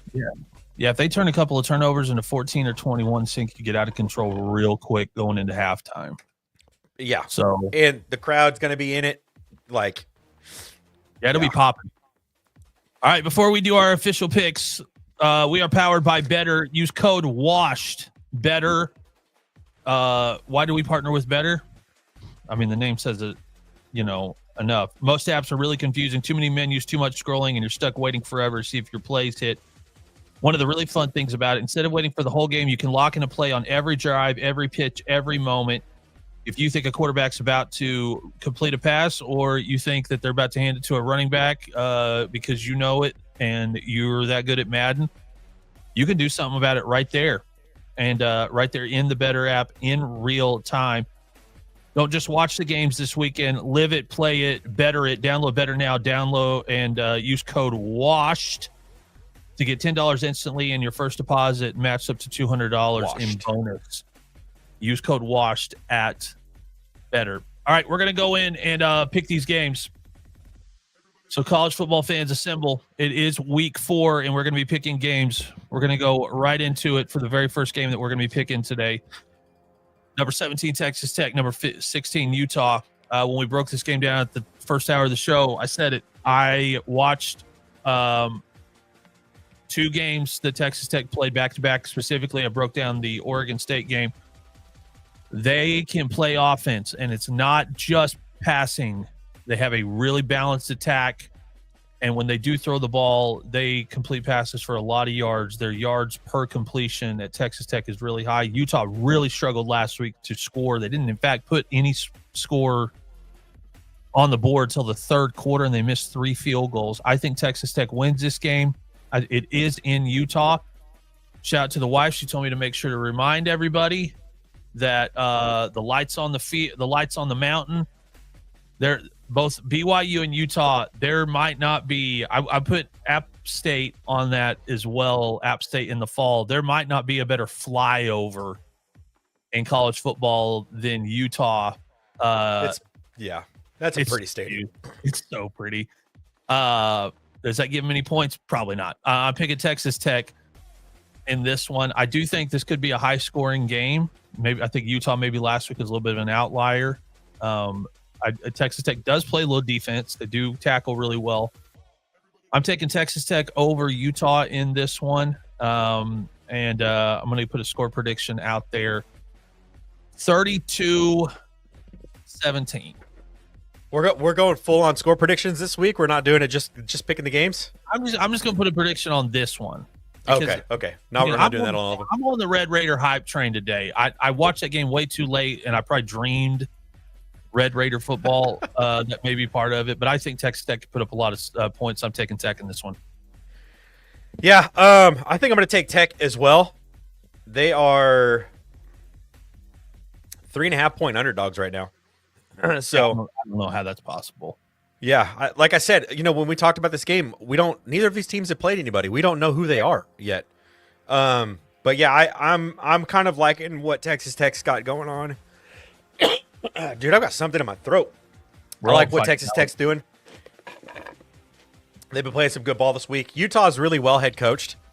I mean, they're a team that's been in the conversation. I mean, they've been in several Rose Bowls. But now they're in the Big 12. They're playing a little bit of different brand of football. Yeah, give me Texas Tech too. I'm going to take Texas Tech winning this one. Give me 31-27. Here we go. All right, big game for me. This will be on every TV I have in this house. I'm just kidding. No, but it will be on the big one here in the studio for sure. Number 22, Auburn headed to Norman, 2:30 kick against Oklahoma. And I am probably going to put my fan hat on for this one. Do it. You have to. I think Oklahoma comes out here and boat races. I don't even think this thing's close. Like I said, when we broke this game down in the first hour of the show, the best thing that happened to Jackson Arnold is R. Mason Thomas has got to sit a half because that guy's got 6 sacks on the season and a ton of tackles, forced fumbles, tackles for loss. One of the best pass rushers in the country has got to sit a half. So if Auburn's going to make this close, they're going to have to come out quick and make this work. I don't think that they'll be able to. I think the best defensive mind in college football is only calling defense because he went out and got Ben Arbuckle and he's got his offensive coordinator. Only thing Brent's doing is calling defense. His defensive schemes are incredibly complicated. He knows how to mix it up. He knows how to get pressure on you from angles that you can't cover. And I think Oklahoma wins this one by a couple of scores. And I'm looking for John Mateer to put a statement to the country that says this isn't a fluke. I am that dude. And I think it's just going to be way too hostile of an environment for Jackson Arnold. And Sooners fans, if you're watching, I will not be at this game. I love you deeply. I love Sooner fans so much. I can't cram myself in that stadium for this game. I'm getting too old. I think this game is going to be not close. I'm picking Oklahoma by 14. Yeah, that sounds right to me. I'm not convinced by Auburn yet. I don't think. I mean, they've started 3-0, but I'm not convinced that it's like a legitimate 3-0. I think it's going to be just like you said. I think Oklahoma's going to come out and they're gonna be swinging fast and swinging hard early. So I'm going to be taking. I'm going to take the Sooners as well in this one. It's going to be one of those games like we talked about. I think John Mateer is really going to stake his claim for the Heisman Trophy Award in this football game specifically. I think Jackson Arnold's not going to look very good at all because Brent Venables knows exactly what he needs to do to put him in a blender. So yeah, give me the Sooners. They cover. I'm not going to give like a specific number, but I think Oklahoma covers. They're 7.5-point favorites right now, so I think they'll cover. All right. Another game that we're really looking at for one reason is Nebraska back? I don't believe in Michigan. I don't think they belong in the top 25. I have not seen a whole lot. I do think Bryce Underwood next year is going to be one of the more exciting quarterbacks to watch, but I think the learning curve may have been a little bit more than people anticipated. He does throw a really pretty football. Yeah, he's cannon. He's awesome. But I said the same thing going into the Oklahoma-Michigan game. Some of the problem with him is touch related. Yeah, everything's a fastball. Yeah, just everything he feels like he's got to, get it on a receiver as fast as humanly possible. It created some opportunities for Oklahoma, and it created opportunities for Texas when not Texas. Who did they play at the beginning of the year? I can't remember, but he had a couple of balls that just weren't good. I really want New Mexico. I really want Nebraska to be back. I think it's good for college football. I think it makes the Big Ten incredibly interesting when you got a team that they're not in the South, they're not even really in the West, but they're the Nebraska Cornhuskers. We kind of like when they're good, we kind of like in this part of the country, we kind of go, hey, they're not a West Coast team. That's an outlier. Pay attention, not just a flyover state. Right. So I like it when Nebraska's good. I love Matt Rule. Black shirts feel back. Defense is really, really good. I think this one's really close, but I am taking Nebraska in an upset here to upset number 21, Michigan in this one, and it might be by just a field goal. I think this could be a really fun defensive game. Yeah. Michigan plays okay defense. It's not terrible. They did do some stuff to Jackson Arnold at Oklahoma. They were able to create some pressures. I think they got a sack out of it. So I am taking Nebraska in a close one here. Yeah, I'm kind of leaning that direction too, and the main reason is the head coaching. Mm-hmm. I mean, if Sharon Moore wasn't suspended this game, we don't have to talk about it. I'm not going to talk about it. I'm not going to say anything. If he wasn't suspended this game, it would be a different outcome. I think when they were looking at the schedule and talking about their suspension weeks, what games they wanted to have the suspensions out for, going into the season, they were probably like, yeah, Nebraska, that's fine. Well, let's just do that game. Not the Nebraska that we were expecting to see this season. No. So just by that, I'm going to take Nebraska in the upset. I think it's going to be close. I think it's going to be really close. I think it's going to be a really, really fun football game. And it's going to be another, like, if you're a Michigan fan watching this, shout out my dad. What's up, Pops? This is going to be another really great growth opportunity for Bryce Underwood, because we've been having the conversation. The Bryce Underwood that played OU in week 2 is not going to be the same Bryce Underwood that plays Ohio State week 12. He's just not. He's going to be a completely different quarterback. He's getting every better week. Every week. And he's going into another ruckus environment. It's his first road game as a freshman. Just turned 18 a month and a half ago. So this is another really big growth opportunity for him. I just don't think that because they don't have Sharon Moore on the sidelines, I don't think he was able to even coach them at practice this week. I'm not sure how that suspension has been working. Is the guy that's taking over? Is it that big dude in like the cutoffs? Yeah, he kind of like I don't know how to describe the way he looks, but he's interesting. But I think because of that, I'm leaning towards Nebraska to win this game. Michigan is favored by 1.5 right now. 70% of the country looks like they're leaning with Michigan over on the ESPN college pick'ems. So 30% are picking Nebraska. I'm taking Nebraska on this game too. But I think they win by like a last second field goal. It's going to be close, 1 point game almost. So yeah, give me the Cornhuskers in this one. Purdue Notre Dame. I'm gonna go out on a limb, and I don't want to be that guy. But Notre Dame, Purdue is kind of like Kentucky to me. They'll have one where you go, they can, for whatever reason, they've got one. Here will be my caveat if Notre Dame has a chance. Jeremiah, just give him the ball. Stop making this so complicated on the play calling. You have the best running back in the country. This is a Notre Dame offensive line too. Yeah, listen, if you got to win one with 10 yards in a cloud of dust, you have to get one in the win column, Irish. You just have to get one in the win column today.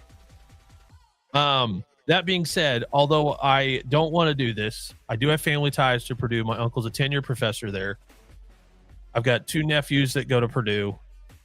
I'm picking with my heart a little bit. I'm taking Purdue by 3. Oh my God. For no reason other than I just I don't, for whatever reason. Again, my caveat with it is, if within the first few series I see, okay, Love is getting the ball a lot, but if it doesn't, then this could get weird, and it just seems like one of these weird games. And just for the sake of the content, and because I don't want us to both be picking the same game, I'm taking Purdue in this one in a close upset. And I want to hope that I'm wrong because I really do like Marcus Freeman. Just so you know, on ESPN Bet, how bad is it right now? Purdue is plus 1,200. Yeah, give me this one. $10 makes 120. So if you feel confident, go put $10 on this game there. You can make $120. That's easy cash right there. Yeah, I think this is Notre Dame is 24.5 point favorites. They're favored by 4 scores in this game. Dude, the fact that Jeremiah Love only has 33 carries through 2 games is bad. Asinine. That is so stupid. What are we doing? I think they're going to feed him. I think Notre Dame is going to run the football in this game. Insert Sandra Bullock clip from The Blind Side. Enough with the trick plays. Run the dang ball. You know, the exact scene that I'm talking about. I think that's what Notre Dame's going to do in this football game. And I think they're going to run away with it. So give me the Irish in this one. All right. Let's see here. South Carolina, Missouri. This is going to be a game to watch today because Missouri's playing really good football. South Carolina has played really good football and just had some bad breaks. They are not ranked in the AP poll, but it is a Shane Beamer offense, which means we can score points. That being said, I am taking Missouri in this one. I wanted to take South Carolina.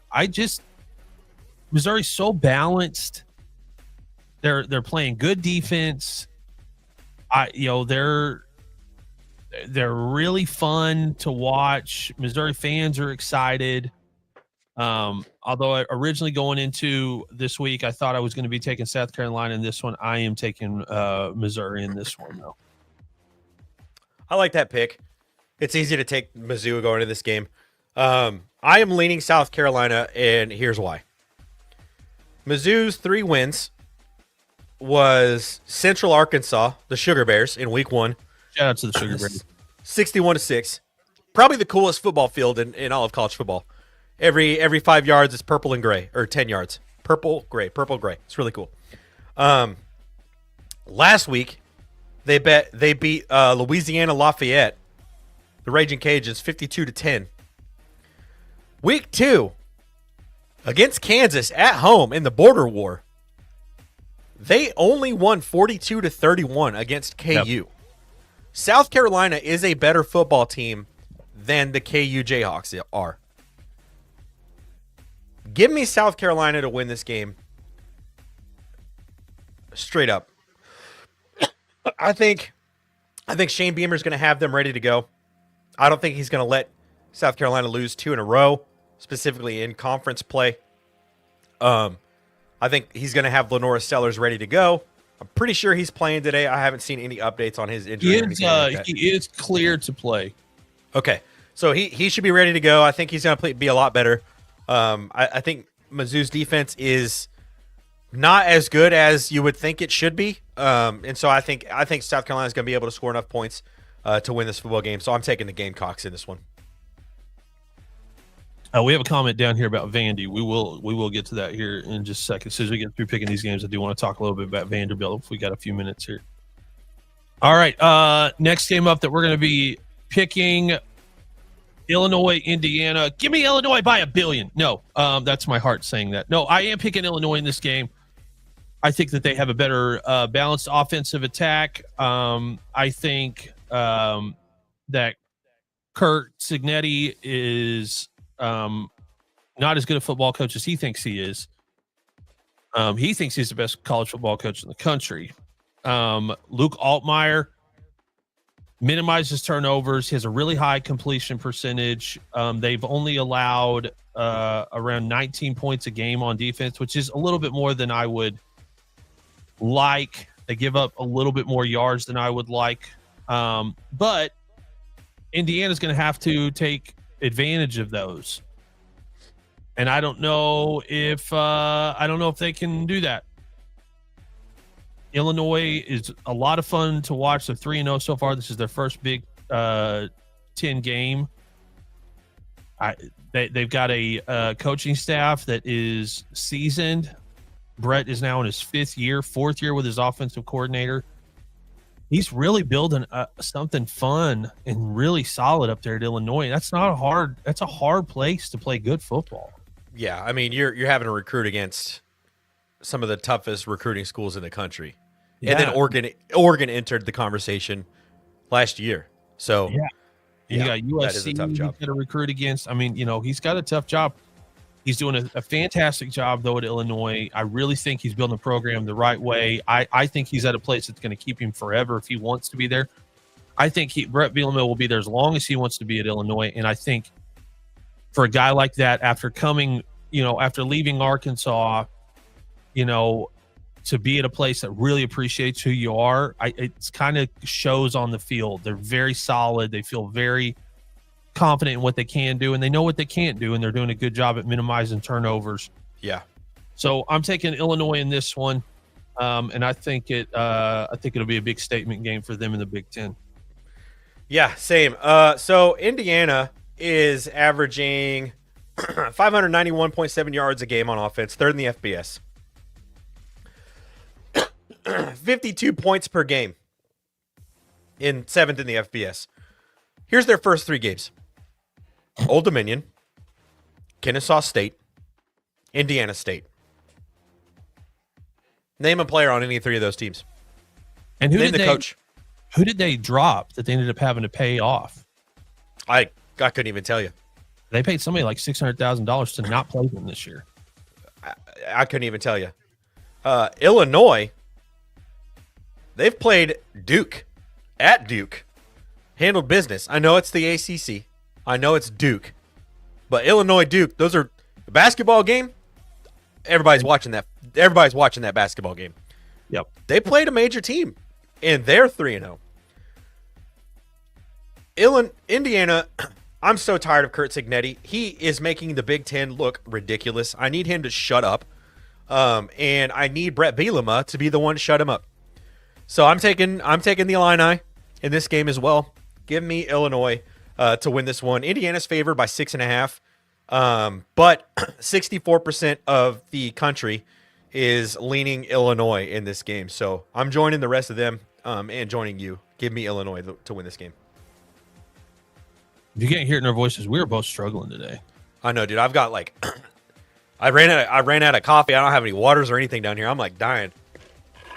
All right, last game that we're going to pick, and then we will get to a couple of comments here. So if you've got any games that you're looking at, any questions or anything, drop those in the comments right now. We will make sure to get to those right after this. Florida versus Miami. Number 4, Miami, I think is a top 3. I can make a case for a top 2 team in the country. They have got a guy who is we were calling him a Heisman dark horse. I think through the week I've talked myself into. I think he should be looked at as a Heisman front runner. He should be on the list as a top 5 quarterback in the country. He is doing everything that you're asking him to do. Mario Cristobal in his 4th season. They've got a offensive coordinator that runs an air raid style attack that fits Carson Beck like a glove. Everything he wanted to be able to do at Georgia that he didn't get to do. I am really high on Miami, and the only caveat with this game is I think Billy Napier is coaching for his job today. Now, I'm not saying coach for his job in that he needs to win this game, but he's going to have to keep it close. He's going to have to show something today. And DJ Lagway, while not 100% healthy, he's going to have to nut up and have one today. And unfortunately, he's got his work cut out for him. Miami creates turnovers. They really put wide receivers in tight spots for a quarterback to have to put a ball on them in a perfect position. They do everything that you need to on defense. And this one's in Miami, and that place has been rowdy all season long. It is going to be Hard Rock's rocking hard, baby. Yeah, it is loud. So I'm taking Miami in this one. This one could either be close or this one could be a runaway pretty fast, but I am taking Miami in this one. This is a good pick. I think we talked about it. Which DJ Lagway shows up for this football game? Yep. Is it going to be the one who is a walking turnover? Or is it going to be the one who takes care of the football and makes the smart decisions? Because Florida has given up 20 points or fewer in each of their last 7 games going back to last season. Miami has scored the second most points in the country since the start of the 2024 season. Florida's defense is the real deal. But if you give this Miami offense any extra opportunities and you don't go down and score on pretty much every single one of your possessions for Florida, whether it's a field goal or a touchdown or flipping field position, downing punts inside the 10-yard line, it's going to be a long day for the Gators. Yep. And I'm looking at the game cast here. Florida is a 7.5-point underdog. So Miami's favored by 7.5 here. 95% of the country is taking Miami over Florida in this game.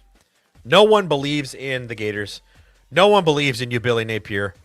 We don't believe in you. I don't believe in you. I think that this is the game that's going to get you fired, which is so tough to say. But after you lose this game, you will be 20-22 as the head coach of the Florida Gators. That is unacceptable, specifically at a school that is as historic and successful as that school is. That's unacceptable. That can't happen. Florida's going to move on from him after this game. Miami's going to win this one by 3 touchdowns. Give me Miami winning this one in a blowout. DJ Lagway throws another 3 interceptions. It's just not pretty. Give me the Hurricanes. And after they win this game, they're probably going to move up to number 2 in the country this week. Ohio State's off. They're going to get punished, and they're going to drop because they have a bye week. That's just how it always happens. Yep. I fully anticipate this happening. So, yeah, give me Miami in this game. It's going to be a bloodbath. All right. I've got some questions in here from the chat we want to get to really, really quick. Miami looks like the best team in the country right now. He's not wrong. Very much so. They do look like one of the best teams in the country. Oklahoma State, a lot of people talking about Oklahoma State, and it is bad. Buy or selling on Vanderbilt this season. I'm not ready to buy or sell Vanderbilt, but there is something happening with Diego Pavia. Now, I don't know what that means. I don't know how long that carries you if you're Vanderbilt. I have no idea. But he is a lot of fun to watch. Vanderbilt is, he's done the right. He's brought out some of those guys in Nashville, the comedians, country stars. They're coming out to games to watch Vanderbilt. Theo Vaughn I think he's got a date with Diego Pavia's mom now. I mean, that type of stuff, if you're Vanderbilt, it helps. Anything that keeps people going, wait a second, Vanderbilt's 3-0? What's going on? Yeah. They are a lot of fun to watch. They could be the spoiler team for some SEC schools this year. That's always fun to have. Louisville's played that role several times in the last 10 years. Kentucky's played that role, in the last 10 years. South Carolina has played that role. Vanderbilt may be that spoiler school that can really screw up your season if you don't come in ready to play some football. So I'm not buying or selling on Vandy necessarily, but they do have something cooking. I just don't know how far it takes them this season. Yeah, they're about to be 5-0 going into that Alabama game in 3 weeks. So I don't know if you can buy them. They did it last year. Yeah. I don't know if you can buy Vandy right now because as soon as they got Georgia State this week, Utah State next week. And then after that, they go at Alabama, LSU at home, Mizzou at home, at Texas, Auburn at home, Kentucky at home, at Tennessee. So they better get those 5 wins in soon because you need 6 to get a bowl game. It's going to be a tough out, but I think Vanderbilt is very much a different school. So if you're considering buying Vandy stock, might as well. It's a good time to do it. Yeah, I'm not going to. But if someone else wants to, go ahead. Go all in. Real quick before we get out of here today, Kentucky and their 1940s offense. So true. Don't let Steve see that one.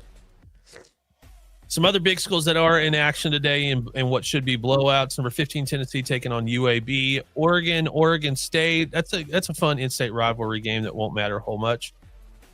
Tulane is taking on number 13, Ole Miss. Ole Miss probably wins that one by a lot, but Tulane's always a fun school. They just are fun. The fact that Georgia Tech in the AP poll is ranked in the top 25 seems wild. Georgia Tech taking on Temple, shouldn't be close at all. They should win that one pretty easily. Number 3, LSU playing Southeast Louisiana. Garrett just needs to get back on track today. Yeah. LSU offense need to figure it out. They need to get going. Yeah, they need to show that they are the team that everybody thought they were. And then really not a whole lot else. The late game, 10 p.m. Michigan State USC. I don't know if I could stay up late enough for that one, but I probably will catch. I'm going to. That's they're 2-3-0 teams. It's a Big Ten game. I'm going to be watching that game. I don't know how good Michigan State is this year, but Jaden Mayava at USC has looked awesome. I think that could be a really fun football game. It's in LA, so we'll see what the Trojans are real. If Michigan State is back to being the old Michigan State, I doubt it, but they're 3-0, so that'll be a fun game to watch. Derek Guy used to work with keep up the good work, guys. And remember, Aaron, I grew up in Kentucky, and they'll have moved on to basketball by now. True statement. Yeah. Well, Calipari's at Arkansas now, so it's not even. Hey, it's not even the same Kentucky. Not even the same Kentucky, but I 100% see what you're saying. That Tyson Chicken Money writes a fat check. I can tell you that. He does do that. Just real quick, next week, some games that may look a lot more interesting. What do we got? About 3 minutes here.